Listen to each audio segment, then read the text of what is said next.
Problems ఈ భూమి మీద ఎవరికి లేని ప్రాబ్లమ్స్ నాకే ఉన్నాయని నేనైతే ఫీల్ అవుతానండి. ఎందుకంటే ఏంటక్క నువ్వు నిజంగానే క్వార్టర్ ఖాళీ చేస్తున్నావా?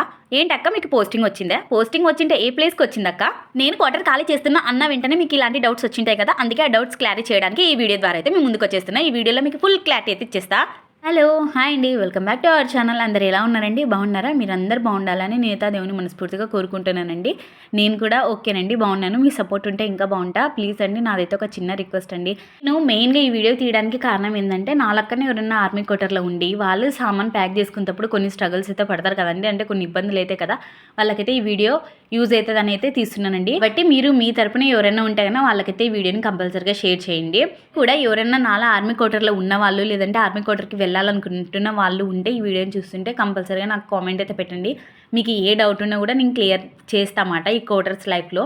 ఎందుకంటే నేను దగ్గర ఈ క్వార్టర్లోనే 7 నుంచి 8 సంవత్సరాలు అయితే ఉన్నమాట. దాని తర్వాత ఇప్పుడైతే క్వార్టర్ అయితే ఖాళీ చేస్తున్నా. అది ఖాళీ చేస్తున్నా కానీ ఎక్కడికి వెళ్తున్నాను అనేది మీకు ఈ వీడియోలో క్లారిటీ ఇస్తాను కదండి, ఇస్తా. నేనైతే ఫస్ట్ ప్యాకింగ్ గురించి చెప్తానండి. నేను ఏ ముహూర్తాన ప్యాకింగ్ స్టార్ట్ చేసినానో నిజంగా చెప్తున్నానండి, దేవుని సాక్షిగా నాకు బాగా అంటే బాగా ప్రాబ్లం అయిందండి. ఏడుపు ఒక్కటి లేదనుకోండి, ఇంకా అది కూడా వచ్చేసేది అనమాట. ఎందుకంటే అంత స్ట్రగుల్స్ అయితే నేను ఇక్కడ ఫేస్ చేస్తున్నాను. దానికి కారణం ఎవరో కాదండి, వానదేవుడు. నిజంగా మీరు చెప్తే నమ్మరు. ప్యాకింగ్ స్టార్ట్ చేసినానండి. తర్వాత ఆ మరుసటి రోజు బట్టలన్నీ తీసి పక్కన పెట్టి ఉతికేసిన అనమాట. ఉతికిన తర్వాత ఆ రోజు ఒక గంట 2 గంటల తర్వాత అయిందండి వర్షం స్టార్ట్. దగ్గర 2 నుంచి 3 రోజులు వర్షం పడుతూనే ఉంది. ఆ వర్షానికి నా బట్టలు ఆరక ఎక్కడ ఆరేసుకున్నాలో నాకు దిక్కు తోచలేదు అన్నమాట. అంత ప్రాబ్లమ్స్ అయితే నేను ఫేస్ చేస్తున్నాను. ఏంటక్క ఈ వర్షానికి అలా అంటున్నావు అంటే, నిజంగా అండి మాలాంటి హౌస్ వైఫ్స్కి బట్టలు ఆరకుంటే ఎంత ప్రాబ్లం ఉంటుందో అది హౌస్ వైఫ్లను అడిగితే తెలుస్తుంది అన్నమాట. అవి ఆరక వాసన వస్తుంటే మళ్ళీ అవి అందులో నేను ఇక్కడ నుంచి పంపించాలి కదండి ట్రక్లో. అప్పుడు నాకు కొంచెం ప్రాబ్లం అవుతుంది కదా, ఈ బట్టలు అంటే చల్ల ఉంటే స్మెల్ వస్తుంది కదా. నేను ఆ వీడియో కూడా మీకు ఇక్కడ యాడ్ చేసి చూపిస్తానండి. నెక్స్ట్ వచ్చేసేసి ఇవన్నీ వీడియోలు నేను ఒక్కరోజు తీసినవి కాదండి, రోజు కొంచెం తీసిన వీడియోలు ఇక్కడైతే మీకు యాడ్ చేసి చూపిస్తున్నా. నెక్స్ట్ వచ్చేసేసి నేను ఈరోజు పిల్లల్ని అయితే స్కూల్కి పంపలేదు మాట. ఎందుకు పంపలేదంటే, నేను వాళ్ళని స్కూల్కి పంపిస్తే వాళ్ళకి టైం టు టైం బాక్స్ పెట్టాలా, వాళ్ళని పంపించి మళ్ళీ తోలుకొని రావాలంటే నాకు అన్నే టైం సరిపోతుందండి. అందుకే వాళ్ళని అయితే ఇంటికాడ పెట్టేసినాను. నేనైతే ఆ రోజు ప్యాకింగ్ చేస్తున్న రోజు అండి. ఆ రోజు మాత్రం ఇంకా వాన దేవుడ తగ్గాలని మనస్ఫూర్తిగా కోరుకుంటున్నాను. మళ్ళీ అది కాక నా సామాన్ మొత్తం ట్రైన్లో వెళ్తుంది కాబట్టి ట్రైన్లో తడిచిపోతుందని ఇంకొక టెన్షన్ మాట. దీనికి సంబంధించి నేను ఆల్రెడీ ఒక వీడియో పెట్టినాను, ట్రైన్లో సామాను పంపిస్తే ఎలా ఉంటాయి ఇలాంటి ఇబ్బందులని. చూడండి మీకు ఎవరికన్నా కావాలంటే. రోజు మార్నింగ్ కొంచెం ఇంట్లో పని మొత్తం చేసుకున్న తర్వాత ప్యాకింగ్ చేయాలని కొన్ని సామాన్లు అయితే సర్ది పెట్టిన తర్వాత పిల్లల కోసం ఇలా పూరి కుర్మ అయితే చేస్తున్నానండి. అంటే కుర్మ కాదు, ఉల్లిపాయ పల్లి అయితే చేస్తున్నాను. మా కర్నూలు భాషలో పల్లి అంటమాట. పల్లి అయితే పూరి చేస్తున్నా. అయితే మా పిల్లలు పక్క నుంచి మళ్ళీ అమ్మ కొంచెం తొందర చేయమ్మ, ఆకలేస్తుందని ఒకటే తలకాయ తింటున్నారండి. ఎందుకు అంటే ఆ రోజు ఆల్రెడీ నేను ఇది చేసేపటికి 11 అయితే అయిపోయింది. ఇంట్లో కొంచెం ప్యాకింగ్ నడుస్తుంది అన్న కదా, ఆ పనులు అయితే చూసుకున్నమాట. రోజు తొందరగా చేసి పెడతా, తినండి రా అంటే ఒక్కడు కాకుంటే ఒక్కడు కూడా తినడు, ఇసిరి పాడేశారు. అలాంటిది ఒక్కరోజు లేట్ అయ్యేపాటికి ఒక గంట మాకు ఆకలేస్తుంది అని ఒకటే సతాయిస్తున్నారండి. మీ పిల్లలు కూడా ఇలానే చేస్తారా? మా పిల్లలు ఒకటే ఇలా చేస్తారా? నాకు అస్సలు అర్థం కాదు. కాకుంటే పిల్లల మెంటాలిటీ ఇదేనండి. మనం చేసి పెట్టిన రోజు ఎవడు తినడు, చేయని రోజు మాత్రం ఆకలి అంటారు. చూసినారా మాకు ఎలా వర్షం పడుతుందో చూడండి. ఈదురు గాలులు అసలుకి. నేను కిచెన్లో పూరి చేస్తున్నాం, పూరి కూడా కాలకుంది, అంత పెద్ద గాలులు అయితే వస్తున్నాయి. నిజంగానండి నాకు చాలా ప్రాబ్లం అయింది. ఇంకొక పక్క ఒకటే టెన్షన్ ఉంది. ఇది చేస్తున్నంతసేపు నేను ఎప్పుడు ప్యాకింగ్ చేసాను, ఎప్పుడు మా సామాన్ పోయాను, ఎలా ఉంటుందో ఏం కథను అని. హాయ్ అండి, ఇప్పుడైతే మా సామాన్ చూస్తున్నారు కదండి ఎట్లా పడిందో. ఇది మొత్తం ఇప్పుడైతే ప్యాకింగ్ అయితే జరుగుతుంది. దీన్ని చూసి మీరు అస్సలు భయపడద్దండి. ఎందుకు అంటే ఇవన్నీ చిల్లపలంగా పడినాయి. ఎట్లా తిరిగి ఈరోజు నైట్ లోపల కంపల్సరీగా ప్యాకింగ్ అయితే చేసి తీరాలా. ఒకసారి ఇక్కడ చూడండి, ఇవన్నీ మా బావ మొత్తం పీకి పాడేసిన అనమాట. అవసరం ఉన్నవి పెట్టుకొని అవసరం లేనివి పాడేసేది అట్లా. నేనైతే ఇప్పుడే మాట కిచెన్లో అన్ని గిన్నెలు తీసేసినాను. ఇక్కడ ఉన్న ప్రతిదీ తీసి ఇవైతే కడిగేకి ఆల్రెడీ కడిగి బయటైతే ఎండబెట్టినా అనమాట. ఇదైతే మాతోనే వస్తుంది. కొన్ని మాతో వచ్చే సామాన్లు కూడా ఉన్నాయి, మాతో వచ్చే సామాన్లు కూడా. ఇక నెక్స్ట్ ఆల్మోస్ట్ మొత్తం ఖాళీ వేసేసినానండి, ఏం లేవు కిచెన్లో. ఒకసారి కబోర్డ్స్ కూడా నేను మీకు నెక్స్ట్ ఇంకొక వీడియో అయితే తీసి పెడతానండి, ఏమున్నాయి ఏం లేవు అనేది. ప్రస్తుతానికైతే ఇది నా కిచెన్ సిచ్యువేషన్ అయితే ఘోరంగా ఉంది. నెక్స్ట్ ఇల్లు సిచ్యువేషన్ కూడా చూపిస్తా. ఇలా మొత్తం ఎక్కడవక్కడ ఉన్నాయి ఇంట్లో.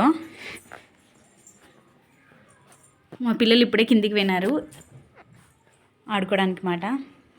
నెక్స్ట్ ఇది చూడండి మొత్తం ఎట్లుందో మా ఇల్లు, అస్సలు చూడలేమాట.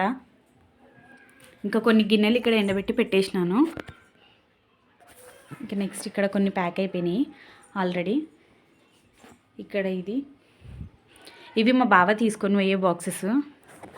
ఇంకా మెయిన్ సామాన్ వచ్చేసేసి ఇక్కడ బయట అయితే ఉన్నాయండి. రాక ఓకే ఇప్పుడైతే ఎండ వచ్చింది. ఇక్కడ మొత్తం నేను బట్టలన్నీ ఎండేసినాను. ఇవి ఫటాఫట్ కడిగి ఇక్కడైతే పెట్టేసినాను. ఇంకొన్ని బట్టలు అయితే వేరే వాళ్ళ బాల్కనీలో కూడా ఆరేసి వచ్చినాను అనమాట. బట్టలు ఎక్కువ ఉన్నాయండి. ఇక్కడ చూసినారు కదండి, ఆ బట్టలు ఆ రోజుకి అయిపోయినాయి అన్నమాట. ఇవి మళ్ళీ మరుసటి రోజు బట్టలు అండి. చూడండి ఇవి ఆరడానికి కూడా నాకు దగ్గర 2 రోజులు టైం అయితే పట్టింది. సామాన్ అయితే నేను ప్యాకింగ్ చేశానండి కొంచెం మాట.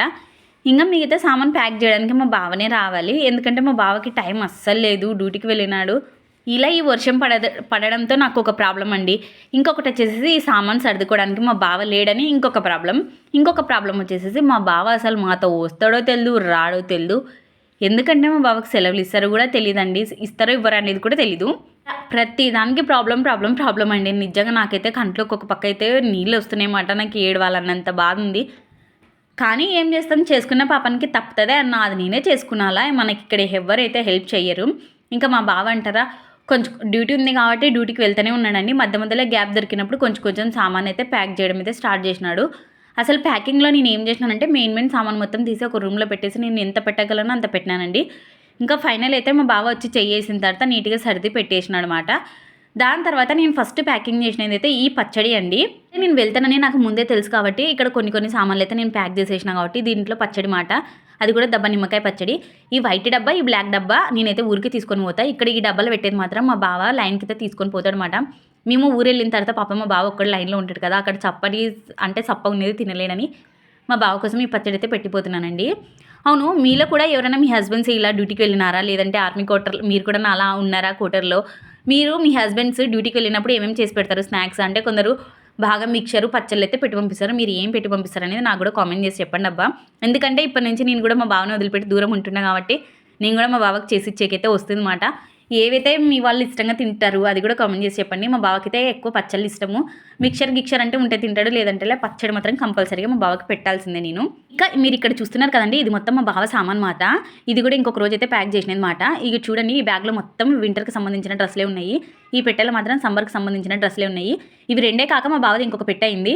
ఈ లెక్కన మా ఇంట్లో ఉన్న సగం సామాన్ మా బావదే వెళ్ళింది మాట. అలా మా బావ సామాన్ కూడా లైన్కి అయితే తీసుకొని పోయినాడు ఆ రోజు సాయంకాలమే. ఇంకా మా సామాన్ పోయిందా లేదా, అసలు మా ప్యాకింగ్ పనులు ఎక్కడి వరకు వచ్చినాయి, నేను సామాను పంపించింటే ట్రైన్లో పంపించినానా, ట్రక్కు పంపించినానా, ఎంత అమౌంట్ ఖర్చు అయింది అనేది నేను మీకు ఇంకొక నెక్స్ట్ వీడియో తీసి పెడతా. ఎందుకంటే ప్రజెంట్ ఈ సామాన్ అయితే పోలేదండి, జస్ట్ ప్యాక్ చేసి ఇంట్లోనే పెట్టినాము. నేను చెప్పినా కానీ నేను ఎందుకు క్వార్టర్ కాల్ చేస్తున్నాను అనేది మీకు చెప్పలే కదా. మాకు పోస్టింగ్ వచ్చిందా రాలేదు అసలుకి అనే డౌట్ మీకు కూడా ఉంటుంది.